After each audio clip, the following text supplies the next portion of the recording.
저희가 과거 이스라엘의 또 역사를 통해서 주님에 대해서 더욱더 정확히 이해할 수 있도록 도와주시기 원하고, 또 주님께서 무엇을 좋아하시고 또 무엇을 싫어하시는지 정말 이해할 수 있게 도와주시고, 저희가 항상 주님 앞에서 기쁨이 되는 일들을 할 수 있도록 도와주시기 원합니다.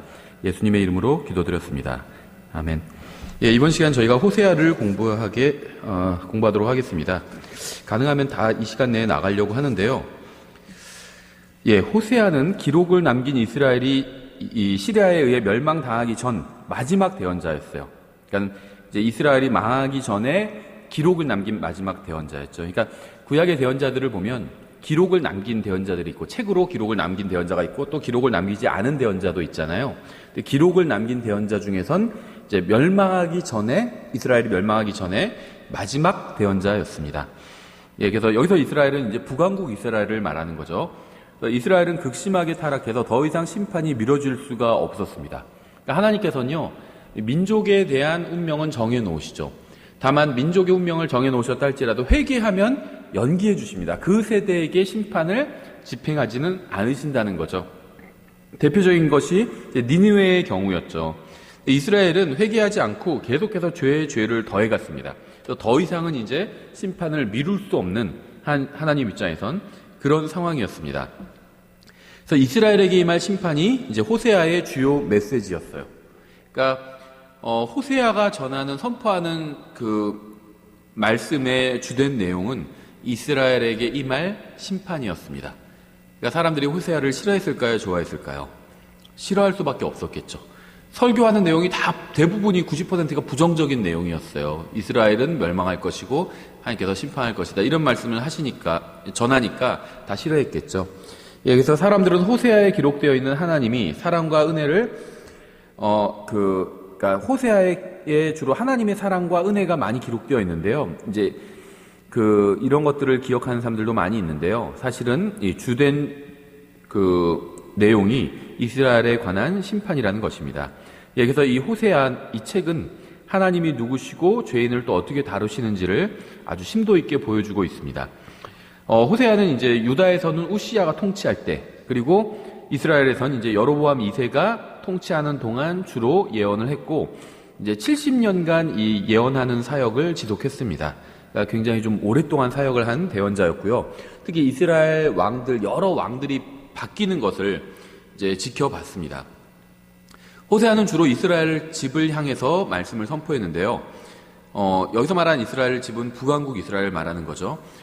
왜냐하면 대언자들 중에서 남왕국 유다에서 주로 사역했던 대언자도 있고요. 또 이제 포로지에서 사역한 대언자들도 있어요. 대표적인 게 이제 다니엘, 에스겔 이런 경우를 들 수 있겠죠. 예, 근데 호세아는 이제 이스라엘 집을 향해서 주로 말씀을 선포했습니다. 호세아가 사역하던 시대는요, 혼란의 시기였어요. 그러니까 우리로 치면 구한말 같은 시기였습니다. 구구는 다 해서 이제 국가가 망하는 일만 남은 그런 시기였어요. 이런 때에 이제 사역을 해야 했고, 쉽지 않은 사역을 했겠죠. 그래서 여로보암이 사망한 후에 짧은 기간 동안 여러 명의 왕들,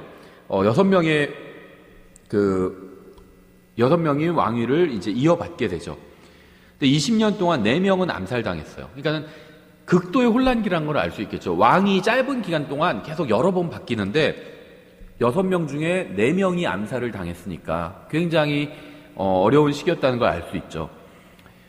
그래서 왕자가 사가랴를 살해한 살롬에게 넘어갔다가 살롬을 살해한 무나엠에게 넘어가고, 무나엠의 아들을 죽인 베가에게 넘어가고, 그러니까 대부분 이 시기에는 왕위를 물려받는 것이 선대 왕을 죽이고 자기가 왕이 되는 그런 방식이었어요. 일종의 이제 쿠데타라고 볼 수 있죠. 쿠데타 통해서 집권했는데 또 다른 쿠데타가 일어나서 쿠데타한 사람을 몰아내고, 집권하다가 또 다른 사람이 또 쿠데타를 일으키고 또 몰아내고, 이게 계속 반복되었던 겁니다. 우리 한국사에서도 이런 일이 있었잖아요. 이러면 굉장히 좀 혼란스럽게 되죠. 근데 여기서는 이런 쿠데타가 여러 번에 걸쳐서 계속해서 일어났던 거예요. 그렇죠? 예, 또 결국 그래서 무나엠의 아들을 죽인 베가에게 넘어왔는데, 또 베가를 호세아라는 이 대언자 말고 이 왕 호세아가 죽이고 다시 호세아라는 사람이 왕위에 오르게 되죠. 이거는 이 대언자 호세아랑은 다른 호세아죠. 그래서 이 호세아라는 사람이 이것을 지켜보게 됩니다.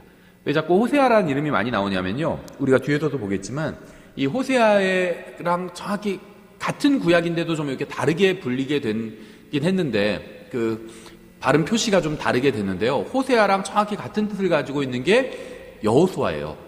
여호수아, 호세아 다 같은 뜻입니다. 그러다 보니까는 이름의 의미가 좋다 보니까 주님께서 자기 백성을 구원하신다는 거잖아요. 예수님의 이름과 똑같은 이름이에요. 그러다 보니까 이제 많은 사람들이 이 이름을 사용했던 것으로 보입니다. 특히 여호수아는 이스라엘 사람들이 가장 정말 존경하는 사람 중에 하나인 모세를 이어받은 제자였잖아요. 모세의 제자였잖아요. 그 정복 장군이었고 그러다 보니까 이 이름을 이제 많이 사용한 것으로 보여요. 어쨌든 이제 호세아라는 사람이 이제 마지막으로 왕위를 이어받게 되고요. 결국 북왕국 이스라엘은 그대로 이제 붕괴되어 버리죠. 아시리아로 다 사로잡혀 가게 됩니다. 근데 이게 이제 당시의 어떤 사회적인 아니면 국제 정세에 관한 이야기였고요. 종교적인 상황은 훨씬 더 안 좋았어요. 대부분의 왕들은 이방 세력과 연합했고요. 사실 대부분이라고 하는 게 아니라 이스라엘 북왕국만 놓고 보면 전체 왕이 다 사악한 왕이었죠. 선한 왕이 단 한 사람도 없었다는 겁니다. 그렇죠. 모르겠어요. 우리나라를 함부로 평가할 수는 없겠지만 하나님의 관점으로 보면 어떨까요? 대한민국의 대통령 중에 선한 대통령이 있을까요? 국민의 관점 말고 하나님의 관점으로 봤을 때 저는 별로 없을 거라고 생각합니다. 보수적인 분이나 진보적인 분한테 다 욕먹겠지만 하나님의 관점으로 봤을 때 선한 대통령은 저는 별로 없을 거라고 생각해요. 딱히 떠오르는 사람이 없어요. 대한민국에서. 어쨌든 간에 그 종교적인 상황은 훨씬 더 좋지 않았는데요. 대부분의 왕들은 이방 세력과 연합했고요. 이방 세력과 이제 정치적으로 연합을 하면 어떤 일이 벌어지게 되냐면요. 문화적인 것이 들어오게 됩니다. 그래서 이 페니키아와 시리아의 우상 숭배가 들어오게 되는데요. 두 바벨론이라는 책이 있어요. 꽤 두꺼운데 이게 한 거의 150년, 200년 전에 기록된 책이에요. 150년 정도 전에. 근데 그러니까 바알 종교의 기원과 이제 명맥에 대해서 가장 아주 심도 있게 설명해 놓은 책입니다. 그러니까 책 자체는 좀 어려운데요. 이 책을 원형으로 해서 많은 책들이 이제 나오게 됐어요. 그래서 로마 카톨릭에서 극도로 싫어하는 책이고요. 로마 카톨릭의 정체, 로마 카톨릭과 바알 종교의 관계, 또 이 개신교와 바알 종교와의 관계까지도 사실은 우리가 이해할 수 있도록 돕는 책이에요. 그래서 이 모든 대부분의 종교의 밑바탕에는 이 바알 종교가 깔려 있습니다. 이게 많은 교회들의 침투해 있어요. 아마 독립침례교회도 많이 침투해 있을 수 있어요. 그래서 이 바알 종교의 정체를 밝혀주는 책인데요. 이 바알 종교가 바로 페니키아, 시리아, 또 이 가나안 지역에 다 나중에 들어오게 됩니다.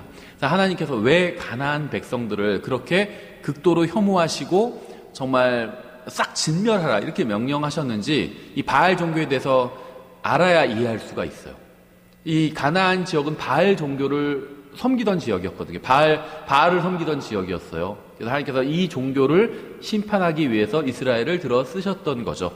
그래서 단 한 사람도 남기지 말고 짐승까지도 다 진멸해 버려라. 이렇게 하나님께서 이제 심판의 말씀을 선포하셨던 거죠. 어쨌든지 간에 이 이방 왕국과 연합하면서 이방 왕국의 종교, 이 바알 종교죠. 바알 종교가 이스라엘 내로 그대로 들어오게 됩니다. 이건 우리가 세계 대전을 통해서도 알 수 있는데요. 유럽은 굉장히 미국보다 하여튼 원래 선진국이었죠. 유럽이. 미국이 유럽보다 더 앞서 나간 것은요. 불과 50년, 60년이 채 되지 않아요. 유럽이 훨씬 더 선진국이었거든요. 그러니까 선진국이란 건 이제 문화적으로도 그렇다는 거죠. 그래서 이제 세상적인 관점에서 선진국이라는 거죠. 그러니까 문화적으로 훨씬 더 타락했다는 겁니다. 사실은. 그래서 유럽은 미국에 비해서 많이 타락한 상태였고 미국은 좀 많이 보수적인 상태였어요. 세계대전이 일어날 당시에. 특히 이제 2차 대전이 일어날 당시에. 근데 2차 대전 때 미국이 처음부터 참전하지는 않다가 나중에 이제 참전을 하게 되죠. 그러면서 미국에 있는 수많은 젊은이들이 유럽으로 건너가서 이제 유럽의 문화를 접하게 됩니다. 유럽이 많이 파괴됐지만 그 문화는 또 그대로 남아 있었거든요. 건물은 파괴됐지만 문화는 그대로 있어요. 그래서 그 타락한 문화를 많이 접하게 돼요. 특히 프랑스 이런 남부 유럽의 타락한 문화를 많이 접하게 되고 그것을 이제 전쟁이 끝나면서 그대로 미국으로 가져오게 됩니다. 그래서 미국이 영적으로 세계대전 이후에 확 타락해버려요. 세계대전을 통해서 미국이 더욱 부강한 나라가 됐잖아요. 미국 내 어떤 경제적인 문제가 많이 해결이 됐죠.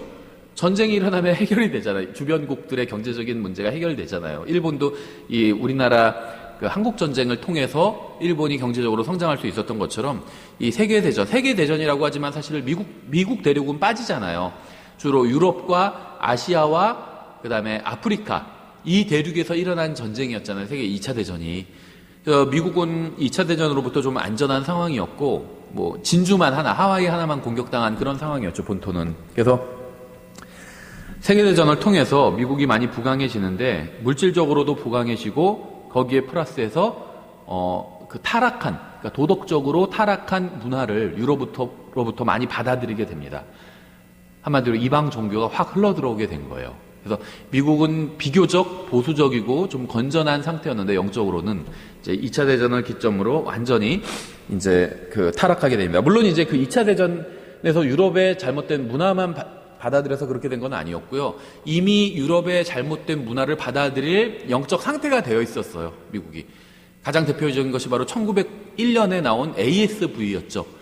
킹제임스 성경을 400년간 사용하다가 이 킹제임스 성경을 버리고 진화론의 어떤 타협의 산물인 변개된 성경 ASV, 영국에서는 RV가 1881년에 나오고 미국에서는 1901년에 ASV가 나왔잖아요. 이 성경이 나오면서부터 이제 영적으로도 타락의 길을 걷게 됩니다. 근데 우리나라는 아쉽게도 이 타락한 성경에 영향을 받은 선교사들, 아닌 분들도 있었지만 선교사들이 들어와서 성경 번역을 해서 이 개혁 성경을 만들어낸 거죠. 그러니까 우리나라는 처음부터 첫 단추를 잘못 꿰인 거였어요. 기독교계에서. 그래서 선교사 중에는 킹제임스 성경을 갖고 들어온 분들도 있었지만 이 RV를 갖고, 그러니까 변개된 성경에 영향을 받은 분들도 많이 있었습니다. 이분들이 신학자가 아니었고 단 선교사였기 때문에 이 성경 문제에 대해서는 무지했어요. 그래서 신학자들이 이 변개된 성경이 맞다고 우기니까 그게 맞는가 보다 하고 그걸 갖고 들어와서 이제 그걸로 개혁 성경을 만들어낸 거예요. 우리나라는 처음부터 좀 기독교가 어떻게 보면 좀 불행하게 시작이 되었다고 볼 수가 있겠죠. 긍정적인 면도 있었겠지만, 어쨌든 간에 이스라엘의 그 당시에, 호세아가 사역하던 당시에 종교적인 상황은 굉장히 좋지 않았습니다. 이방 왕국과, 그러니까 하나님을 신뢰하지 않으니까 국력이 점점 약해지게 되죠. 이스라엘은 하나님을 신뢰하면 국력이 강해지고, 그래서 다윗과 솔로몬 때 가장 국력이 강했죠. 하나님을 신뢰하지 않으면 국력이 약해지게 되죠. 이거는 하나님께서 신명기에서 미리 예언하신 그대로의 일이 일어난 거죠. 국력이 약해지니까 하나님을 떠나가죠. 떠나갈수록 국력이 약해져요. 그러니까 그 약해진 국력을 이방의 강대국에 의지해서 채우려고 했던 거죠. 그러니까 그러면 이방의 강대국과 연합을 하게 되면 문화도 받아들이게 돼요. 이방 종교도 받아들이게 된 거죠. 그러면 더욱더 국력이 더 약해지는 거죠. 하나님을 떠났기 때문에. 이런 악순환이 계속해서 일어나게 됩니다. 그래서 여로보암 1세는 사람들이 예루살렘에서 경배드리지 못하게 하기 위해서 우상 숭배 체계를 아예 세워버렸죠. 그래서 이때 산당이 어떤 공식화되게 되죠. 그러니까 여로보암은 자연신이 송아지의 형태로 거한다고 믿었던 이집트에 거한 적이 있었어요. 그러니까 여로보암이, 그러니까 이제 솔로몬 사후에 이 르호보암과 서로 르호보암의 왕국을 찢어가게 되죠. 10개의 지파를 가져가게 되잖아요. 근데 이 여로보암은요, 처음부터 잘못된 사람이라는 걸 솔로몬 왕이 알았었기 때문에 이제 경계를 했습니다. 그래서 여로보암이 솔로몬이 통치하던 시대는요, 제대로 길을 펴고 살지를 못했죠. 왕이 견제하기 때문에. 그래서 아예 이집트로 도망간 적이 있어요. 그래서 이 여로보암이 이 이집트 사람들은 송아지를 숭배했었죠. 송아지를 숭배하는 사람들이었어요.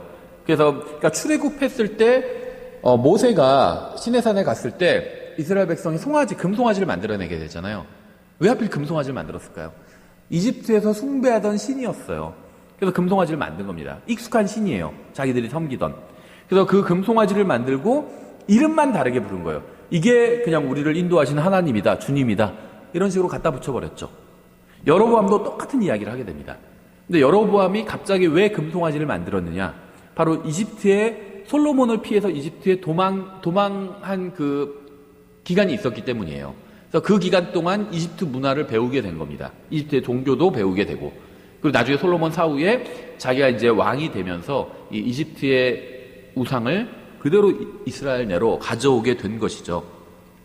출애굽기 32장 4절에 그가 그들의 손에서 그것들을 받아 송아지를 부어 만들고 새기는 도구로 그것의 모양을 내며 그들이 이르되 오 이스라엘아 이것들은 너를 이집트 땅에서 데리고 올라온 내 신들이니라 하므로 송아지를 만들고요 신들이라고 이렇게 선포했죠. 아론이.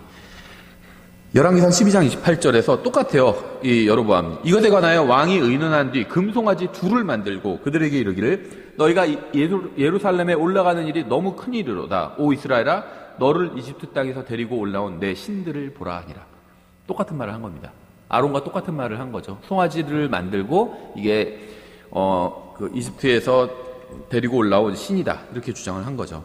그래서 민족이 하나님을 버리면 개, 고양이, 송아지 이런 짐승들을 숭배하기 시작합니다. 사실 지금도 마찬가지예요. 좀 뭐 그 애완동물 키우는 사람이 다 잘못됐다 이런 얘기를 하는 건 아닙니다. 애완동물 키울 수 있어요. 그런데 이거를 숭배하면 안 돼요. 그러니까 숭배한다는 게 다른 게 아니에요. 하나님보다 더 중요하게 여기면 숭배하는 겁니다. 저도 뭐 애완동물에 대해서 관심이 있어요. 그래서 개 키우는 책들 이런 거 지금 그 사놓고 보는 책들이 있거든요. 키우진 않지만 키울 수도 있어요 나중에. 그런데 숭배하면 안 된다는 거죠. 무엇이 숭배하는 그 애완동물 키우는 사람이 누가 숭배하는 사람이 있냐 이러는데요. 대부분의 부모들이 자녀를 숭배하고 있거든요. 하나님보다 자녀를 더 중요하게 여기면 그게 자녀를 숭배하는 거예요. 하나님보다 강아지나 고양이를 더 중요하게 여기면 그게 강아지 고양이를 숭배하는 겁니다. 어떤 분, 뭐 저는 이제 기준이 다 다르다고 생각해요. 또 어떤 분이 이런 얘기를 하시더라고요. 하나님께 쓰는 돈보다 강아지에게 쓰는 돈이 더 많으면 그게 강아지 숭배하는 거다 이러더라고요. 그렇죠? 강아지 사료 사고 이러는데 우리 강아지는 아무거나 먹일 수 없어서 막 좋은 거 먹이고 비싼 거 사는데 함께 헌금하는 거는 아까워요. 교회 사역을 위해서 쓰는 건 아까워요. 이러면요 그거는 짐승을 숭배하는 거예요. 예, 그래서 하나님을 떠난 사람들에게는 짐승이나 자연을 보존하는 것이 종교가 되어버립니다. 짐승을 보존해야 된다고 막 이런 주장하고 다니죠. 그 중에서 하나님 제대로 섬기는 사람은 아무도 없어요. 그러니까 하나님을 제대로 섬기는 사람 중에서도 그 애완동물 키우는 사람이 있습니다. 그건 별개예요.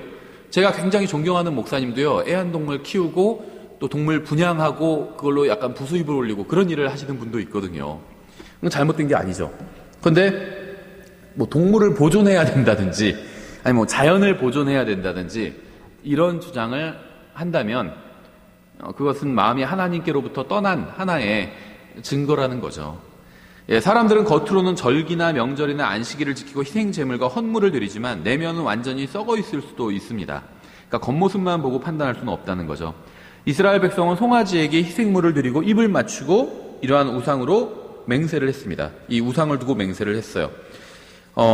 열왕기상 12장 32절 또 여로보암이 유다에 있는 명절처럼 8월 곧 그 달 15일에 명절을 정하고 또 제단 위에 헌물을 드리니라. 명절 절기를 지켰어요.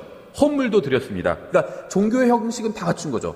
또 그가 베델에서도 그와 같이 행하여 자기가 만든 송아지들에게 희생물을 드렸으며 또 자기가 만든 산당들의 제사장들을 베델에 두었더라. 제사장도 자기가 만들어서 세우고요. 다음에 희생물도 그러니까 자기가 만든 우상에게 희생물을 드렸습니다. 와, 어떻게 이럴 수 있을까? 이렇게 생각할 수 있죠. 와, 나는 이렇게는 안 하는데 참 이 사람들은 너무했다. 이렇게 생각할 수 있는데요. 우리가 별로 다르지 않을 수 있어요. 핵심이 이거예요. 여로보암은요, 자기가 신을 만들고요. 그 자기가 만들어 놓은 신을 자기가 섬긴 겁니다. 많은 기독교인들이요, 자기가 하나님을 만들고 하나님은 이런 분일 거야 라고 자기가 만들고 그분을 자기가 섬겨요. 그분이 자기 생각처럼 자기를 대해주지 않으면 막 섭섭해하고 또 막 그분 그렇게 한다는 거예요. 성경의 하나님을 믿는 게 아니라 자기가 생각하는 하나님을 믿어요. 하나님은 이런 분이야. 이렇게 해주시는 분이야. 열심히 뭘 하면 또 복을 주시고 어떻게 복을 주시고 자기가 만든 하나님이에요. 성경의 하나님이 아니라. 이 여로보암과 근본적으로 별로 다르지 않은 거예요. 자기가 만들어 놓은 기준이 있어요. 내가 교회에 이렇게 출석하고 헌금 이 정도 하고 뭐 이 정도 봉사 이 정도 하면 그러면 나는 신앙생활 잘하는 거다. 이렇게 생각한다는 거죠. 자기가 만든 기준이죠. 주님께서 주신 기준은 아니잖아요. 예수님께서 주신 기준은 뭐였죠? 날마다 자기를 부인하고 자기 십자가를 지고 예수님을 따르는 게 주님의 기준이죠. 또 하나님의 말씀을 열심히 읽고 연구하고 이 말씀을 행하고 이게 자기의 기준이죠. 또 눈에 보이지 않는 하나님을 사랑하기 위해서 눈에 보이는 형제를 사랑해야 되고 이게 하나님의 기준이에요. 근데 그런 기준은 하나도 지키지 않고 하나님께서 말씀하신 기준은 하나도 지키지 않고 자기가 생각한 기준, 성경 구절 난 이만큼 암송하고 교리 이 정도 알고 있고 헌금도 이 정도 하고 봉사도 이 정도 하니까 나는 다른 형제를 좀 미워하고 험담도 하고 하지만 나는 괜찮은 그리스도이다. 이렇게 생각하는 거는 여로보암의 한 짓과 사실은 근본적으로 다르지 않아요. 하나님께서 언제 그러셨어요? 언제 성경 구절 좀 암송하고 교리 좀 많이 알고 있고 그다음에 헌금도 많이 하고 봉사 좀 하면 다른 그리스도인 미워하고 험담하거나 아니면 자기를 부인하지 않거나 이래도 된다고 말씀하신 적이 어디 있냐는 거죠. 그러니까 자기가 세워놓은 기준, 자기가 만든 하나님을 섬기면서 자기 신앙생활 잘한다고 생각하는 건요, 이 여로보암과 크게 다르지 않다는 거죠.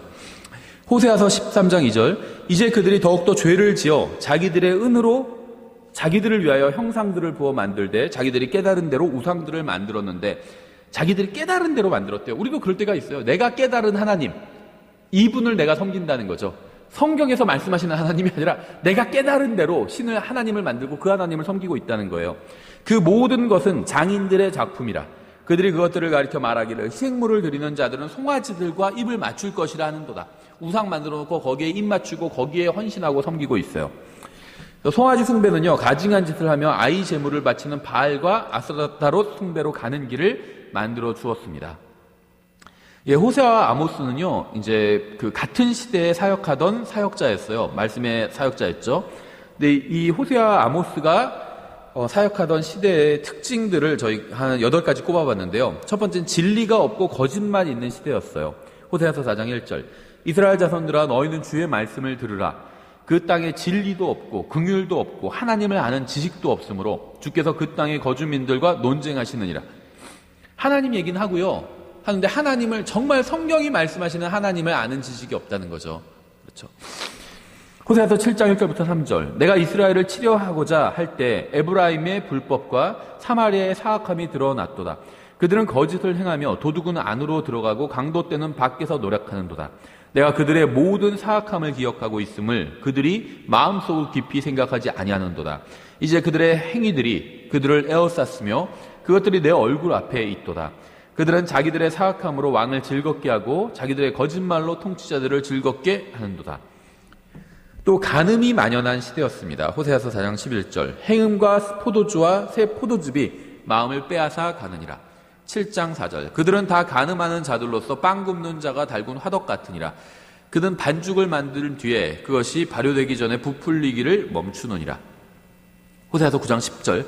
내가 광야에서 포도를 만나는 것 같이 이스라엘을 만났으며 무화과 나무에서 처음 맺힐 때에 처음 익은 열매를 보는 것 같이 너희 조상들을 보았을 때 그들이 바알 보르게로 가서 자신을 분리하여 그 수치스러운 것에 이르렀으니 그들의 가증한 일은 그들이 사랑한 그대로니라. 또 이 시대는요, 다른 사람의 피를 흘리는 시대였습니다. 5장 2절. 내가 반역하는 자들을 다 책망하였음에도 불구하고 그들이 사륙하는 일에 깊이 개입하였도다. 6장 8절. 길앗은 불법을 행하는 자들의 도시로서 피로 더럽게 되었느니라. 길앗이 원래는 거룩한 도시였어요. 의미 있는 도시였죠. 근데 이제 피로 더러워진 도시가 되었습니다. 그러니까 하나님의 관점으로 봐야 된다는 게요, 막 무슨 폐수, 공장 오염 물질 흐르고 가축 축사해서 무슨 배설물들 나오고 그러면 이게 땅을 더럽히는 게 아니에요. 피로 더러워진다고 하잖아요. 그렇죠. 무지한 사람을 죽이면 그 땅이 더러워지는 겁니다. 하나님께서 보실 땐 그래요. 예, 무슨 오염 물질, 무슨 썩지 않은 거 막 비닐, 쓰레기 이런 게 막 넘쳐나서 땅이 더러워지는 게 아니라 그건 인간의 관점이죠. 하나님의 관점으로는요, 피로 땅이 더러워진다는 겁니다. 그렇죠? 또 은밀하거나 공공연하게 다른 사람을 약탈하고요, 그걸로 호화로운 생활에 취하는 이제 그런 사회였습니다. 호세아서 4장 2절. 그들이 맹세하고 거짓말하며 살인하고 도둑질하며 간음을 행함으로 터져서 피가 닿는도다. 10장 13절. 너희가 사악함을 경작하여 불법을 거두고 거짓의 열매를 먹었으니 이는 내가 내 길을 신뢰하고 내 용사들이 많음을 신뢰하였기 때문이라. 7장 5절. 우리 왕의 날에 통치자들은 그를 포도주 부대로 병들게 하였으며 그는 비웃는 자들과 함께 손을 내밀었도다. 그러니까 통치자들이요, 이제 사람들을 괴롭혔다는 거죠. 예, 또 다른 사람을 억압하는 시대였습니다. 호세아서 12장 7절. 그러니까 우리 지금도 비슷하죠. 갑질 이런 얘기가 많이 나오잖아요. 그는 상인이요 그의 손에는 속이는 저울이 있도다. 그는 학대하기를 좋아하는도다. 다른 사람들을 학대했던 거죠. 아모스 3장 9절부터 10절. 아스도데 궁궐들과 이집트 왕의 궁궐들에서 널리 알려 이르기를 너희는 사마리아의 산들에 집결하여 자기의 한가운데 있는 큰 소돔과 거기에 한가운데 있는 학대받는 자들을 보라 하라. 자기 궁궐에서 폭력과 강탈을 쌓아 올리는 자들은 바르게 행할 줄을 알지 못하느니라. 주가 말하노라. 또 다른 사람을 속이는 시대였습니다. 아모스 8장 5절. 너희가 말하기를 월삭이 언제나 지나가서 우리가 곡식을 팔까? 안식일이 언제나 지나가서 우리가 에바를 작게 하고 세계를 크게 하며 속임수로 저울을 틀리게 하고 밀을 내놓을까? 어디 뭐 수상시장 가면 막 속이는 일 많다고 하잖아요. 그렇죠. 무게 같은 거 속이고요. 예, 그런 시대였죠. 또 정의를 왜곡하는 시대였습니다. 아모스서 2장 6절부터 7절. 주가 이같이 말하노라. 이스라엘의 세 가지 범법 곧 네 가지 범법으로 인하여 내가 그것의 형벌을 돌이키지 아니하리니 이는 그들이 은을 얻기 위해 의로운 자를 팔며 신한 켤레를 얻기 위해 가난한 자를 팔았기 때문이라. 그들이 가난한 자의 머리 위에 있는 땅의 티끌을 탐내며 온유한 자의 길을 굽게 하고 한 남자와 그의 아버지가 같은 젊은 여자에게로 들어가 내 거룩한 이름을 더럽히려 하며. 뭐 지금 우리 사회면에 있는 신문 기사 읽는 것 같아요. 전에 뭐 예를 들면 그 뒷골목에서 누가 그 돈을 뺏으려고 강도가 하다가 돈을 끝까지 안 내니까는 안 주니까 지갑을 뺏기지 않으려고 버티니까 칼로 찔러 죽였고 지갑을 갖고 갔는데 그 지갑 안에 있던 돈이 뭐 3,000원인가 뭐 그랬다고 하고 그런 기사도 읽은 적이 있거든요. 얼마 안 되는 돈을 뺏기 위해서 피를 흘리고. 그렇죠. 그의 아버지가 같은 젊은 여자에게로 들어가 내 거룩한 이름을 더럽히게 하며. 이것도 뭐 신문 같은 데 나잖아요. 어떤 신문사 무슨 사주 무슨 부자가 같은 그 여자에게로 들어가서 그 여자가 연예인이 뭐 자살하고 신문 우리 사회면에 나오잖아요. 그렇죠. 그러니까 우리 뭐 대한민국이 하나님 앞에서 굉장히 특별하다 이런 생각하는 사람들이 있는데요. 전혀 특별하지 않아요. 성경에 그런 말이 없어요. 그렇죠.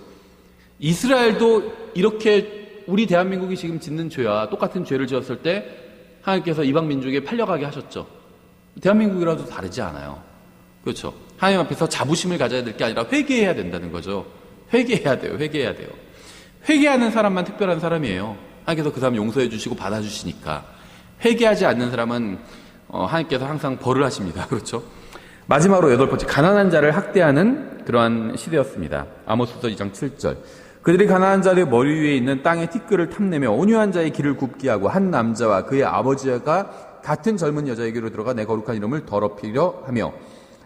또 아모스서 8장 6절. 또 우리가 은으로 가난한 자를 사며 한 신한 켤레로 궁핍한 자를 사고 참으로 밀집기를 팔까 하는도다.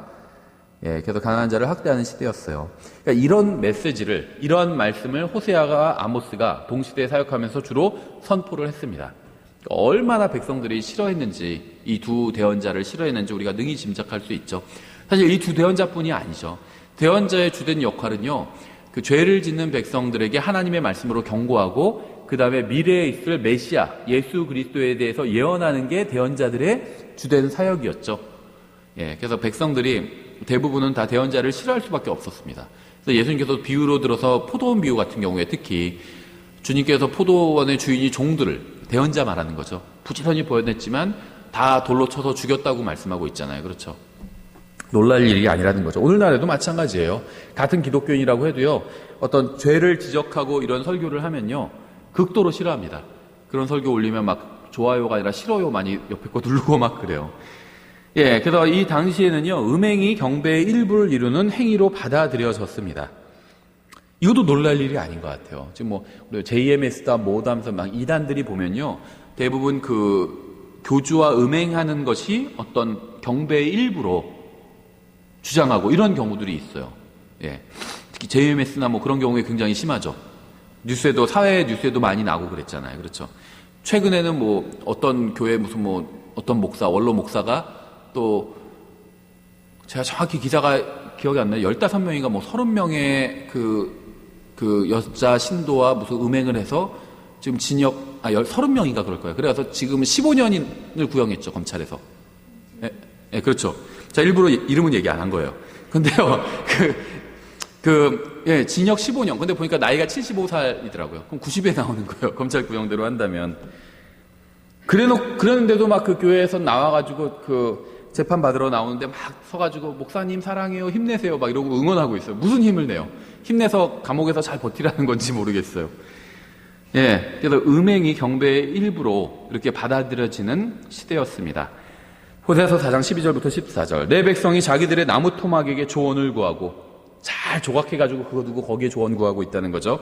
그들의 막대기가 그들에게 밝히 말하나니 이는 행음의 영이 그들로 하여금 잘못을 범하게 하므로 그들이 자기들의 하나님 밑에서 떠나 음행의 길로 갔기 때문이니라.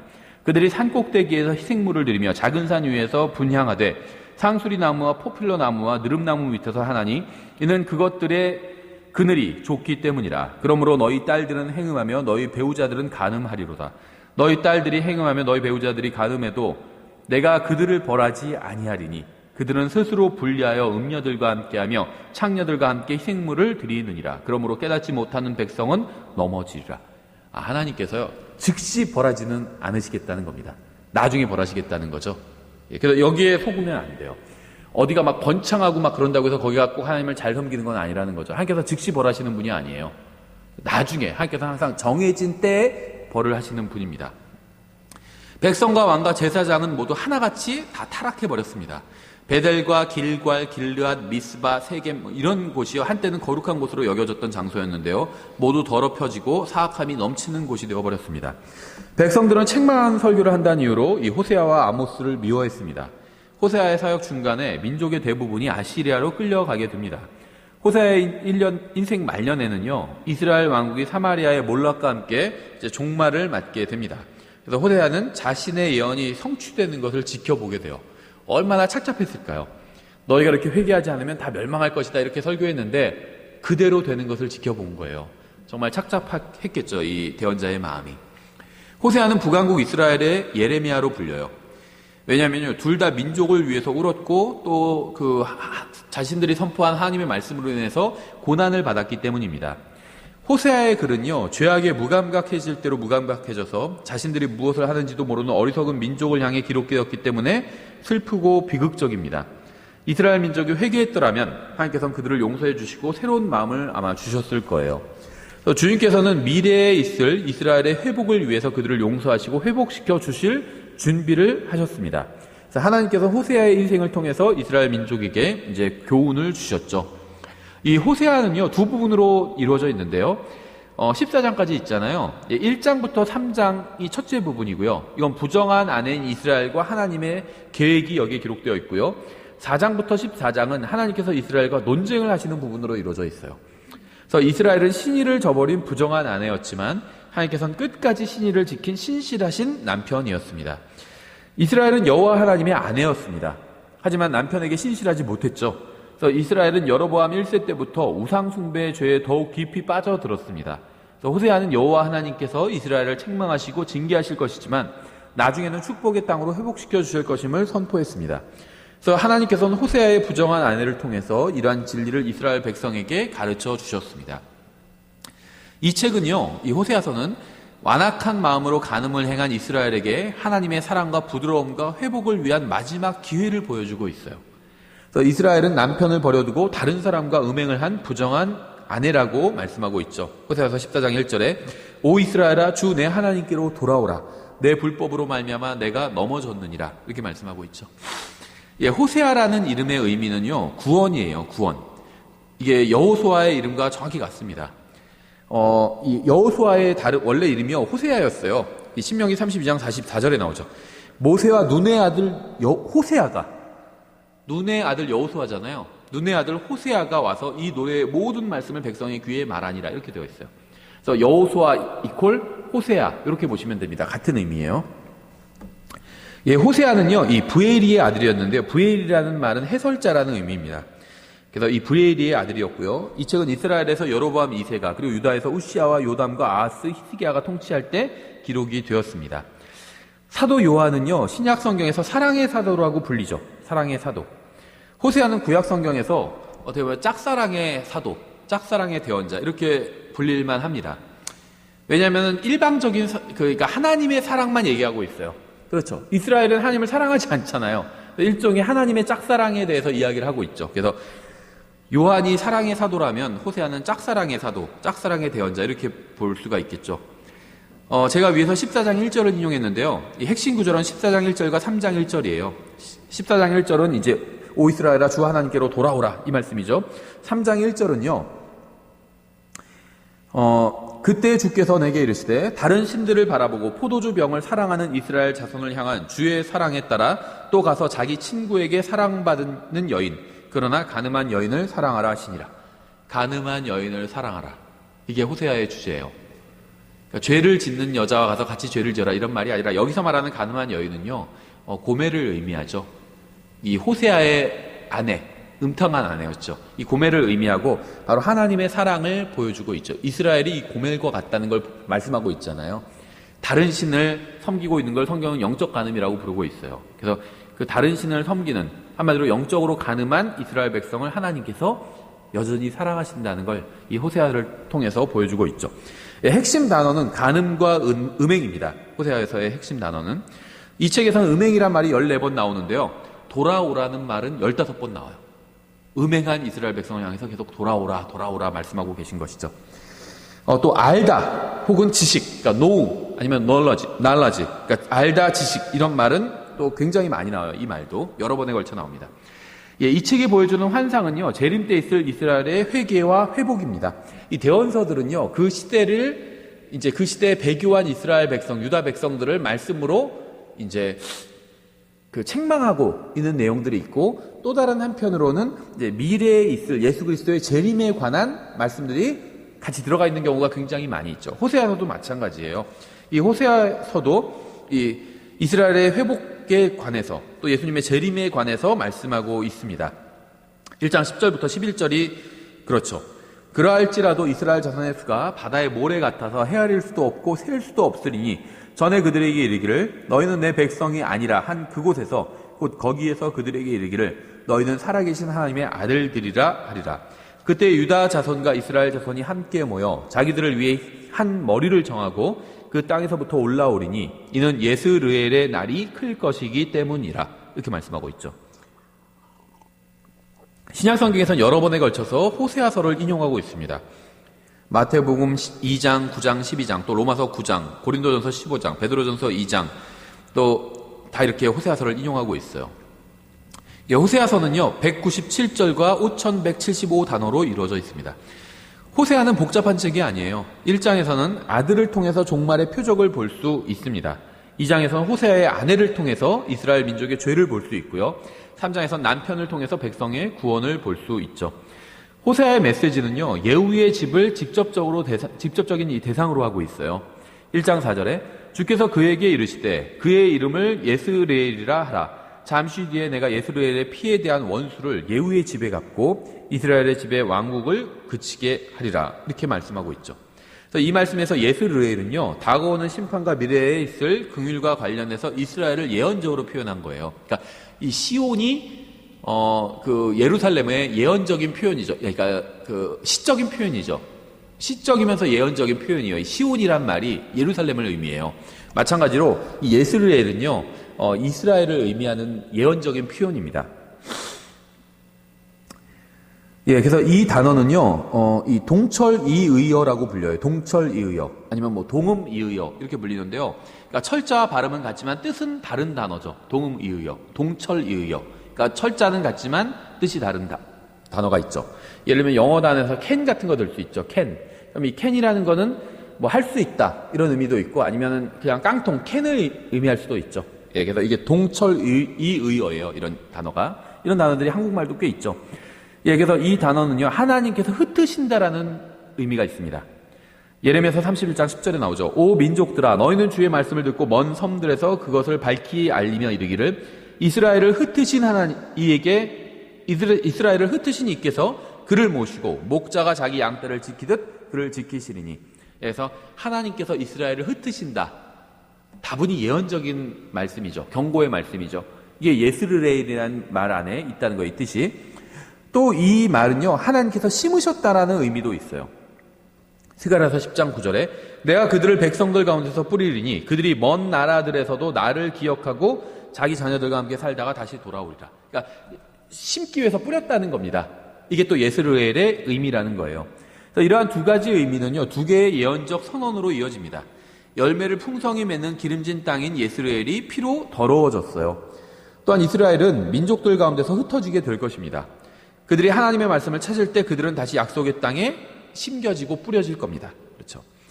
2장 22절부터 23절. 땅은 곡식과 포도즙과 기름의 말을 듣고 그것들은 예스르엘의 말을 들으리라.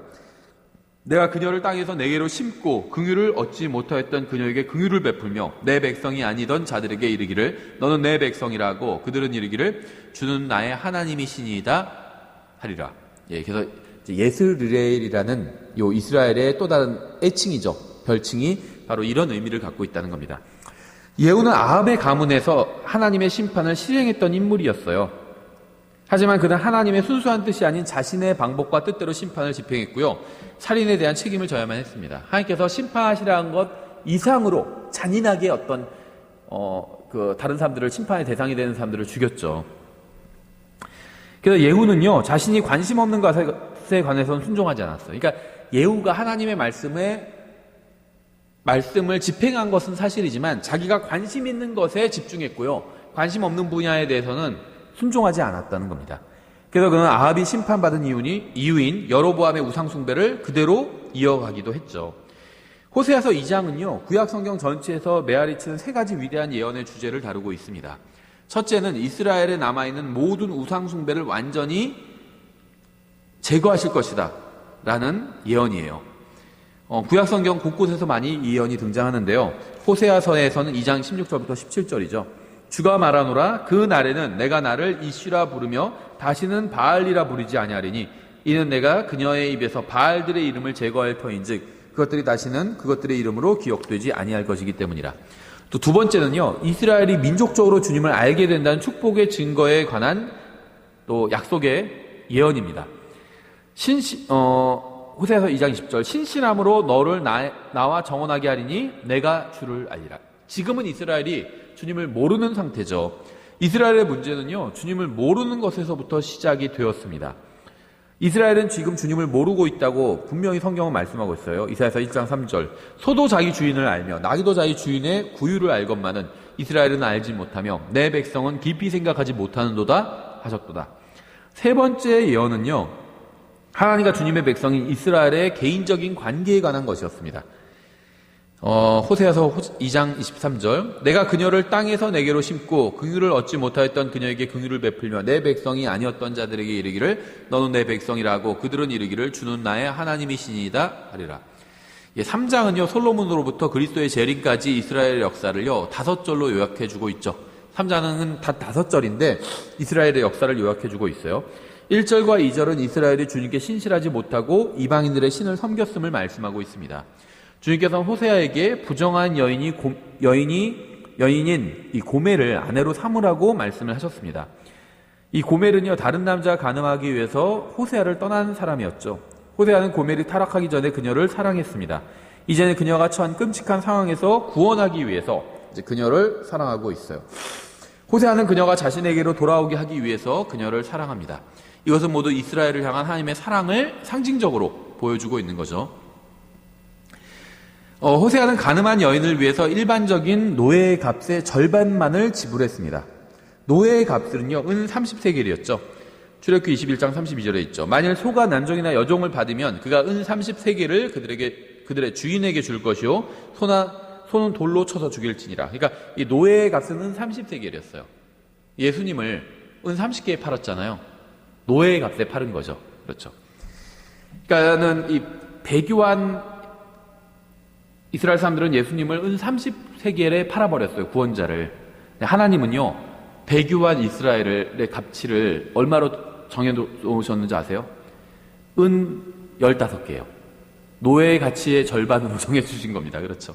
호세아서 3장 2절에 있죠. 이에 내가 은 15개와 보리 1호멜과 보리 반 호멜로 나를 위해 그녀를 사고, 좀 싸게 산 거예요. 그렇죠. 이거는 그녀의 무가치함을 보여줍니다. 은 15개도요, 많이 쳐준 거예요. 많이 쳐준 겁니다. 그러니까 보리 반 호멜도 이 고멜의 낮아진 상태를 상징해요. 사람을 사는데 은 15개랑 보리 반 호멜로 산 거예요. 가치가 별로 없다는 겁니다. 호세아가 그녀를 다시 사들인 것은 즉시 아내로 받아들이기 위함이 아니라 그녀가 정결하게 돼서 받아들여질 날을 기다리게 하기 위함이었습니다. 이제 다른 남자가 그녀를 소유할 수 없기 때문에 그녀는 조용히 기다릴 수밖에 없는 상태가 되었어요. 이러한 모든 것은 이스라엘의 영적 가능과 지금 현재 하나님과 그들이 어떤 관계에 있는지를 보여줍니다. 3절과 4절은요, 히브리인들이 자신의 땅에서 쫓겨나 더 이상 율법이나 언약의 말씀대로 사는 것이 불가능해진 상황을 보여주고 있습니다. 5절은 예수님과 다윗이 돌아오면 왕국이 세워지고 그들의 회복됨을 말해주고 있어요. 그 뒤에 이스라엘 자손이 돌아와 주 자기들의 하나님과 자기들의 왕 다윗을 찾고 마지막 날들의 주와 그분의 선하심을 두려워할 것이기 때문이라. 그래서 아마 다윗이 천년왕국부터 다시 이스라엘을 다스리게 될 확률이 있어요. 부활한 다윗이. 그렇죠. 예수님께서 다윗을 통해서 이스라엘을 통치하실 확률이 있어요. 그래서 이 예수님과 다윗이 함께 돌아오게 됩니다. 당연하죠. 왜냐하면 예수님께서 재림하실 때요, 신약 성도와 구약 성도와 함께 오시죠. 두 무리의 성도들, 큰 군대와 함께 오십니다. 그렇죠. 신약 성도, 구약 성도, 그 다음에 천사들의 큰 무리와 함께 재림하시죠. 그래서 이 다윗도 구약 성도의 무리에 속해 있고요. 하나님께서 다윗에게 그 이스라엘을 아마 통치하게 하실 겁니다. 호세아서 4장은요, 우상숭배로 인해서 에브라임이 추방당한 것을 보여주고 있습니다. 호세아서 4장 6절부터 11절은요, 여기에 나온 책망은요, 모든 시대의 모든 민족에게 적용할 수 있는 책망이에요. 호세아서 4장 6절부터 11절. 내 백성이 지식이 부족함으로 망하는도다. 내가 지식을 거부하였으므로 나도 너를 거부하여 내가 나를 위해 제사장이 되게 못하게 할 것이요. 하나님의 말씀을 거부하면요, 하나님께서도 그 사람 거부하시는 겁니다. 하나님께서 모든 사람에게 공평하게 평등하게 대해주시는 게 아니라고 말씀드렸죠. 하나님을 존중하는 사람을 하나님께서 존중해 주세요. 하나님을 멸시하는 사람은 하나님께서 멸시하십니다. 하나님의 말씀을 거부하는 사람을 하나님께서도 거부하세요. 왠지 아세요? 하나님을 받아들이는 것은 하나님의 말씀을 받아들이는 거기 때문이에요. 하나님을 존중한다는 건 하나님의 말씀을 존중하는 겁니다. 하나님은 존중하지만 하나님의 말씀은 존중하지 않을 수 없다는 겁니다. 그래서 하나님의 말씀을 거부하니까요, 하나님께서 그 사람을 거부해버리시는 겁니다. 하나님의 말씀을 거부하면 그건 하나님을 거부한 것이기 때문에.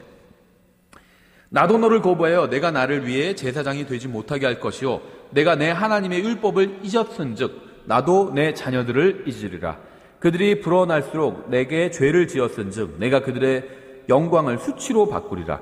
그들이 내 백성의 죄를 먹고 자기 마음을 자기 불법에 두나니 그 백성의 그 제사장이 되리라.